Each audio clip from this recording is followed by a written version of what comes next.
Swastiastu.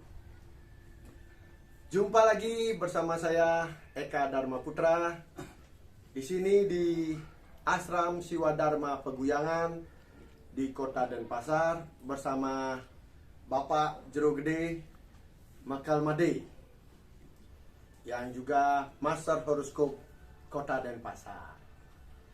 Kali ini kita akan membahas Banten Saiban. Apa itu Banten Saiban? Kenapa kita mengaturkan Banten Saiban? Kita akan bahas pada segmen hari ini. Jadi jangan kemana-mana. Halo Braya Semeton.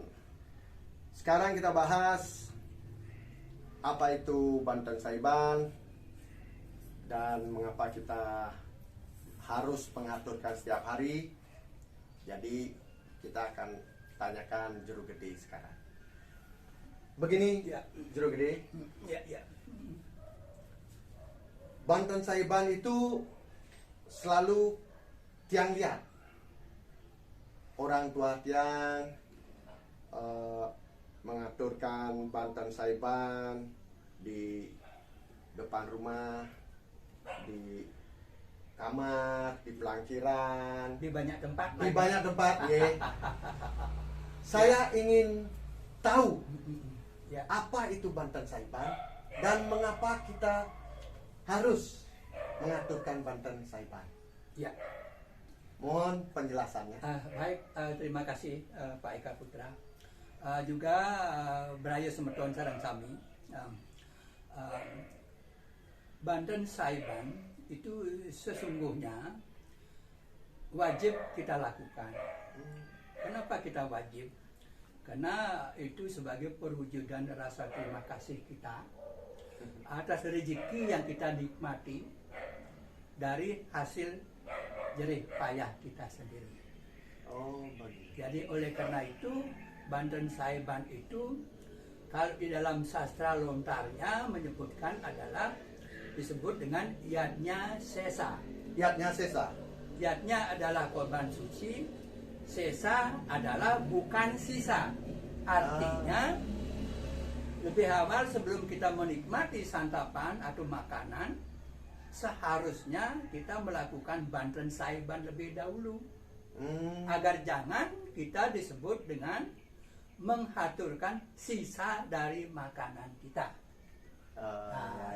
Itu Pak Kang. Nah, kalau kita bicara kenapa itu harus banyak dan lain sebagainya, nah kita lihat sumbernya, kita lihat sastranya. Kalau di dalam Banten Saiban memang ada disebut dengan Bilawatatwa. Dalam Bilawatatwa dikatakan sesungguhnya kita harus mau Banten Saiban itu hanya berlokasi di dapur saja. Di dapur saja? Di dapur saja. Yang jumlahnya 9 tempat. 9 tempat. Ya, 9. Ini kalau di dalam Bilawatatwa. Tetapi kalau di dalam Bama Kertih, nah, ini sasa-sasa. Beda lagi. Kalau di dalam Bama Kertih disebutkan bahwasanya 9 yang ada di tempat di dapur atau tempat-tempat di dapur. Ditambah lagi dengan 7 tempat, yaitu yang dihaturkan kepada beliau-beliau sebagai pengaman yang ada di rumah kita.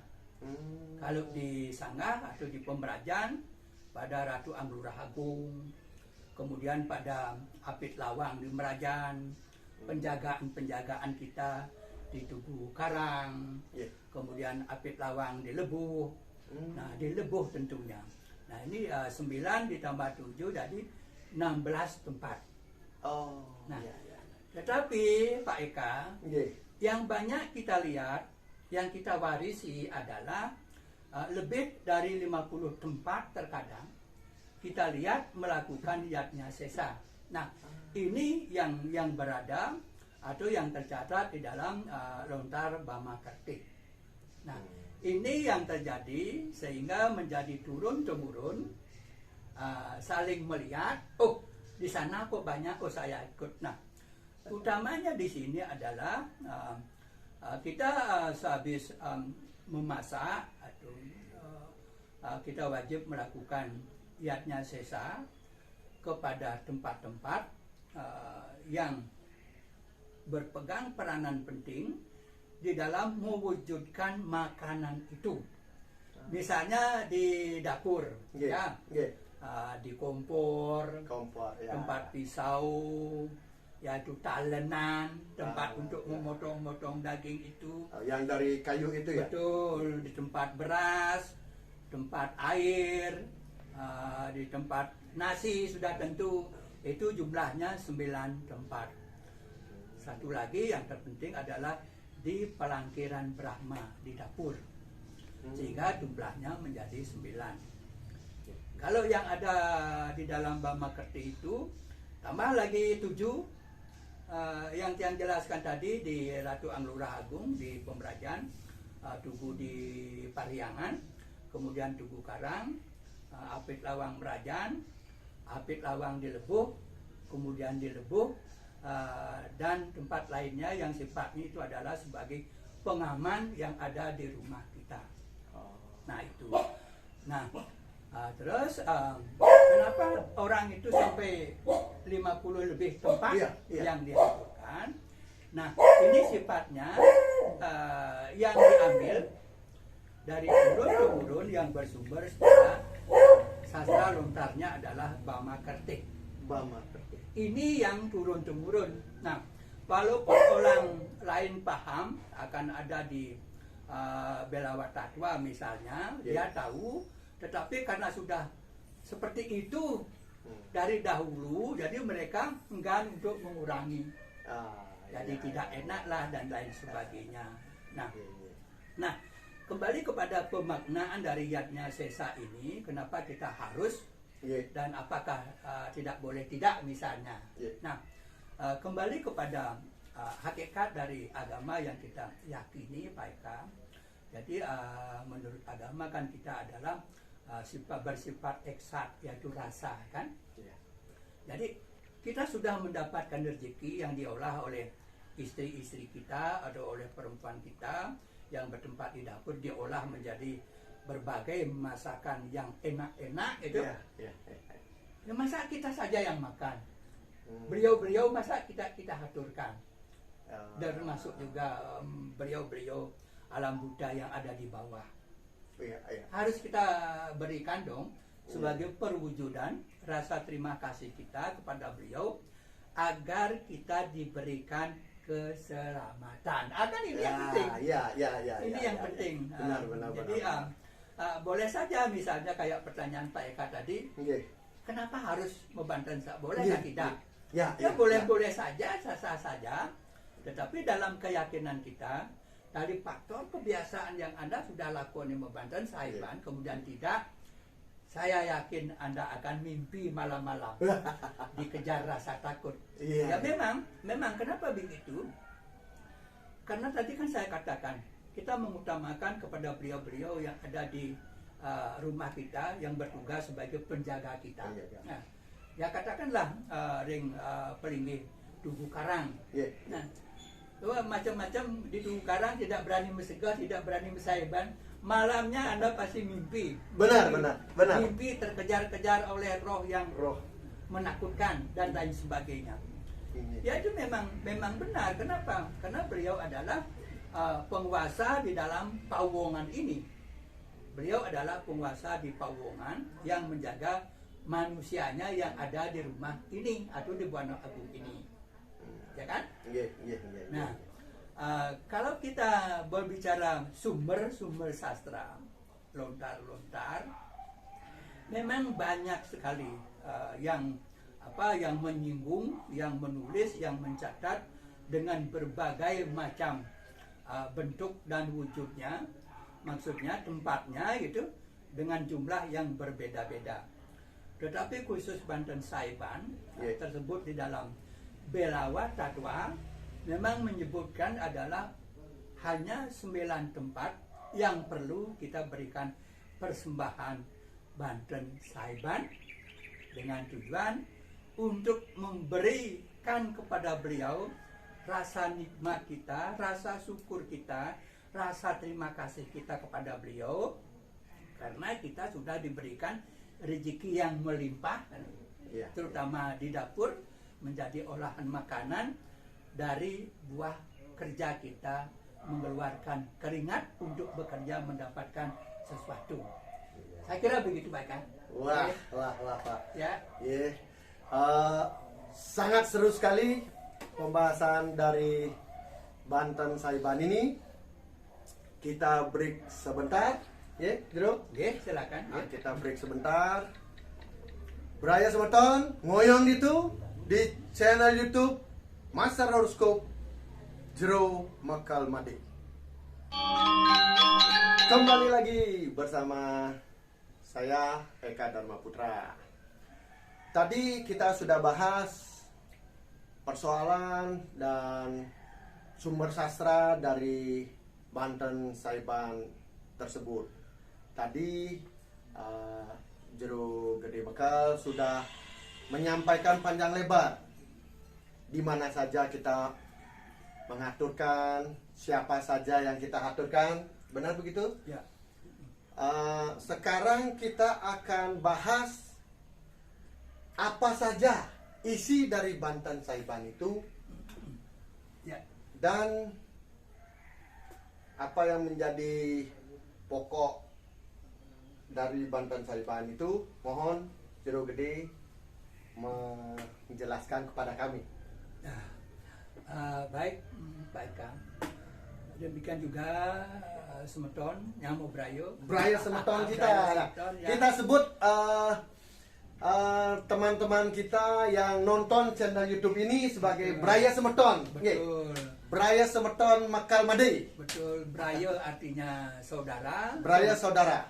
Semeton juga artinya saudara. Saudara. Jadi saudara yang lebih, gitu maksudnya. Sahabat kalau bahasa Indonesianya. Baik, Brayo Semeton. Ya. Jadi Banten Saiban itu sesungguhnya apa isi yang harus kita persembahkan? Sesungguhnya apa yang bisa kita nanak atau apa yang bisa kita masak di Ya. dapur.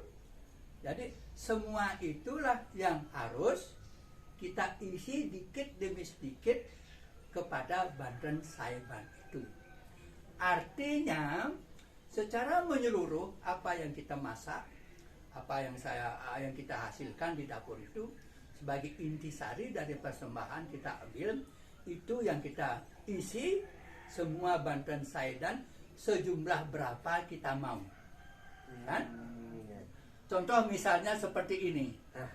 Nah, kalau ini Brayo Semeton, ini Banten Saiban. Jadi Bisa di zoom, alasnya dengan daun, ya, alasnya dengan daun. Kemudian ini diisi nasi, kemudian garam. Ini ada apa nih namanya? Gerang. Dan juga ada kacang. Nah, ini yang umum. Yang umum ya. Secara umum kadang-kadang ibu-ibu malas atau enggan mengambil semua masakannya untuk diisi, mungkin ya kenapa? Karena waktu dan lain sebagainya. Ya. Sehingga ibu-ibu itu secara pasti menyiapkan, pasti ada sahur. Kalau garam itu sudah pasti. Kemudian garam, sahur, ditambah dengan apa yang kita dapat hasilkan dalam memasak pada hari itu. Tapi kenyataannya ibu-ibu ya biasanya seperti ini. Iya. Ini Contoh yang paling sederhana. paling sederhana. Iya. Nah, ini wajib kita lakukan, karena apa? Karena secara rasa kita sudah dapat menghasilkan dengan masakan yang enak dan lain sebagainya. Masa kita saja yang menikmati. Kemudian tidakkah kita mengaturkan kepada alam lingkungan kita, terutama kepada beliau-beliau yang memberikan kita kerahajangan, kerahayuan, keselamatan di dalam sehari-hari. Mungkin itu, Pak Eka. Oh iya, Ya. jadi luar biasa sekali. Memang Banten Saiban ini sepertinya menjadi ciri bahwa kita dalam kehidupan sehari-hari setelah memasak mengaturkan Betul. ucapan terima kasih, begitu ya, Jero? Betul. Dan ingat, ini disebut dengan yadnya sesa. Ini setelah kita habis di dapur menyelesaikan masakan dan lain sebagainya, kita harus membuat ini dan kemudian kita harus persembahkan dulu. Setelah itu baru boleh kita makan. Sehingga kenapa? Sehingga tidak terbalik. Kita makan dulu kemudian baru ngaturkan sayap, itu salah. Ya, Salah. ya. Makanya disebut dengan nama yadnya sesa. Hmm. Jadi biar jangan sisanya kita hancurkan. Ya. Itu Pak Eka, ya. Jadi Braya Semeton, semoga dengan penjelasan tadi kita bisa melakukan persembahan Banten Saiban ini setiap harinya sebagai wujud ungkapan terima kasih nih. Betul. Nah, apa yang terjadi misal kalau kita lupa gitu? Karena Ya. kita tanpa sadari karena perut lapar, jadi langsung nyelonong ke dapur. Ya. Ibu sedang masak, main ambil gitu. Gimana, Jero? Gimana nih, Kak? Ya sebetulnya sih tadi ya saya jelaskan, agama kita kan eksat rasa kan, Rasa. kembali ke rasa ya. Karena kenapa? Karena kalau kita tidak melakoni ini yadnya sesa yang setiap harinya, kemudian kita tiba-tiba lapar makan dan lain sebagainya. Nah, kalau Pak Eka peka, nah saya katakan peka, kenapa? Karena di dalam peringatan ini skala gaib itu butuh kepekaan. Butuh kepekaan. Kenapa begitu? Paling tidak, dan saya yakini bahwasanya kalau Anda berani tidak melakukan yadnya sesa, kalau Anda peka, Anda pasti akan mengalami sesuatu mimpi ya, yang mengerikan atau yang menakutkan. Kejar celuluk gitu misalnya. Betul. Kenapa? Lebih-lebih kepada beliau yang bersinggasana di Tugu Karang, Ratu Sakti Nyoman Pengadangan. Beliau punya rencangan, kekuatan-kekuatan dalam berbagai bentuk wujud gitu, yang bisa membuat orang itu bagaimana kalau beliau inginkan. Ya kan? Iya. Tapi kan bukan itu yang kita inginkan, Ya, ya kan? ya. Nah, sekali lagi saya katakan, jika Anda tidak melakoni yadnya sesa, silakan, itu rasa Anda. Nanti Anda pun yang akan merasakan bagaimana akibat dari apa yang Anda larang, apa Anda yang Anda tidak lakukan. Lupakan itu ya. Ya, itu kan kepekaan. Apa bisa nih, Jero? Ya. Yang dalam jamuan makan atau Ya. kundangan gitu ya, Betul. melihat teman atau saudara ya, Braya Semeton Ya. Mekal Made, Ya. ketika sebelum makan kita jumput sedikit makanan yang Betul. kita ambil tersebut, bagaimana ya, Jero? Itu lain Pak Eka, itu lain. Apa itu bisa menggantikan kita tidak ngaturkan Bukan. sesa? Bukan, itu kan di tempat kundangan. Kundangan, di tempat yang lain. Atau di rumah waktu kita nyelonong itu? Beda. Beda. Secara umum, sebelum kita makan, kita memberikan persembahan. Satu, maknanya adalah tetap terima kasih. Ya. Kemudian yang kedua, dalam keyakinan kita ini bukan sendiri. Kita punya saudara. Kita punya saudara 4 ya. Anggopati, Merajapati, Banaspati Raja, yang kita ajak lahir kan, darah, air nyom, kemudian ari-ari, kemudian kelamat. Itu saudara kita itu yang melindungi kita. Artinya kalau setiap makan kita berikan persembahan kepada saudara kita, artinya saudara kita akan memberikan perlindungan kepada kita. Itu manfaatnya. Iya.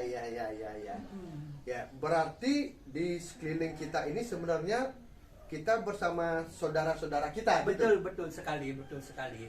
Jadi kan dalam keyakinan kita yang dibahas di dalam sastra Kanda 4, Kanda 4 yang baru lahir, berumur sekian bulan, beliau masih di tempat hari-hari. Ya. Kemudian setelah 6 bulan beliau sudah berubah, ganti nama dan tempat yang berbeda. Nah, setelah berumur 6 oton, ini 6 oton kan? Iya, iya. 3 kali 6 bulan Bali. Jadi beliau itu sudah selalu menjaga kita. Kemanapun kita pergi, asalkan kita mohon pamit sama beliau, saudara kita, dan kita ajak beliau keluar kemanapun kita pergi, karena itu sekaligus sebagai benteng kita. Wah, menarik sekali Ya, nih, menarik, benteng menarik. kita. Ya. Jadi oleh karena itu saudara-saudara jangan takut mau kemana saja, dimanapun akan terlindungi oleh saudara kita.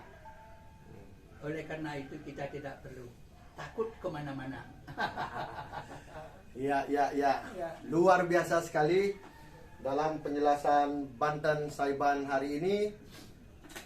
Sepertinya kita sudah mulai terbuka wawasan, Ya. terutama apa yang menjadi makna, apa saja yang kita aturkan, kan begitu. Ya. Mungkin ada lagi yang ingin Saya kira disampaikan? itu saja Ya. penjelasan Banten Saiban, ya. Ya. Karena dia sifatnya sederhana. Oke. Ya, oke. Untuk berikutnya kita bahas yang lain lagi ya. Betul. Silakan. Ya. Kita tiba di penghujung acara dari channel YouTube Master Horoscope Makal Made. Jadi, Braya Semeton, sampai jumpa di pembahasan berikutnya, Tenda, Dengan topik dengan topik yang dan berbeda. tokoh mungkin ya. Betul, boleh. Mungkin nanti kita akan mengundang tokoh masyarakat atau kita yang berkunjung ke sana nih. Betul, silakan. Ya, Oke, ya. siap. Braya Semeton Makal Made. Sampai jumpa di topik berikutnya. Betul. Ya. Sinap Anto Paramasanti. Oh. Om Santi Santi Santi. Om.